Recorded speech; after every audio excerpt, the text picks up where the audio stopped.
ഏട്ടൻ്റെ ലഞ്ച് ബോക്സിൽ ഇന്ന് എന്തൊക്കെയാണ് വെക്കണമെന്ന് നോക്കാം കേട്ടോ. നമ്മൾ ചോറാക്കി കൊടുക്കുന്നുണ്ട്. അപ്പം ചോറൊക്കെ ആക്കി കൊടുത്തുകൊണ്ട് നമുക്ക് മേൽഭാഗമൊക്കെ ഒന്ന് സെറ്റാക്കി എടുത്ത ശേഷം ചെറിയുള്ളി വെച്ച് കൊടുക്കാം കേട്ടോ. ഇന്നത്തെ നമ്മുടെ ഉപ്പേരി ക്യാരറ്റും ബീട്രൂട്ടും കൂടെയുള്ള ഉപ്പേരിയാണ്. ക്യാരറ്റ് അറിയുന്നേ ഇല്ല കേട്ടോ, ബീട്രൂട്ടിൻ്റെ കളറിൽ ക്യാരറ്റ് അങ്ങ് മുങ്ങിപ്പോയി. അപ്പം ക്യാരറ്റും ബീട്രൂട്ടും കൂടെയുള്ള ഉപ്പേരി നമുക്ക് ആക്കി കൊടുക്കാം കേട്ടോ. ഇന്നത്തെ നമ്മുടെ ചാറ് വെള്ളപ്പയർ പുളിയാണ് കേട്ടോ. നമ്മുടെ ഇവിടങ്ങളിൽ ഈ ഒരു പയറിന് വെള്ളപ്പയർ എന്നാണ് പറയുക.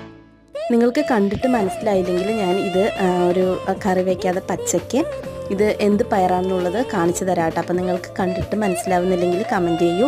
അപ്പോൾ ഞാനതൊരു ഷോർട്ട് വീഡിയോ ആക്കിയിട്ട് ചെയ്യുന്നതായിരിക്കും. അപ്പോൾ നമുക്ക് വെള്ളപ്പയർ പുളിയും ആക്കി കൊടുക്കാം. ഈ ഒരു വറ്റലാക്കി കൊടുക്കുന്നുണ്ട് കേട്ടോ. നല്ല അടിപൊളി വറ്റലാണ്, വെറുതെ കഴിച്ചുകൊണ്ടിരിക്കാൻ തോന്നും. ഇത് പ്ലാസ്റ്റിക് കവറിലാക്കിയിട്ടാണ് ആക്കി കൊടുക്കുന്നത്, അല്ലെങ്കിൽ ഉച്ചയാകുമ്പോഴേക്കും തണുക്കും കേട്ടോ. അതുകൊണ്ട് ഈ പ്ലാസ്റ്റിക് കവറിലാക്കിയിട്ട് ഈ ഒരു വറ്റലും ആക്കി കൊടുക്കുന്നുണ്ട്. അപ്പം ഇതൊക്കെയാണ് കേട്ടോ ഇന്നത്തെ ഏട്ടൻ്റെ ലഞ്ച് ബോക്സിലുള്ളത്. അപ്പം ഇന്നത്തെ ലഞ്ച് ബോക്സ് എല്ലാവർക്കും ഇഷ്ടപ്പെട്ടു എന്ന് വിചാരിക്കുന്നു.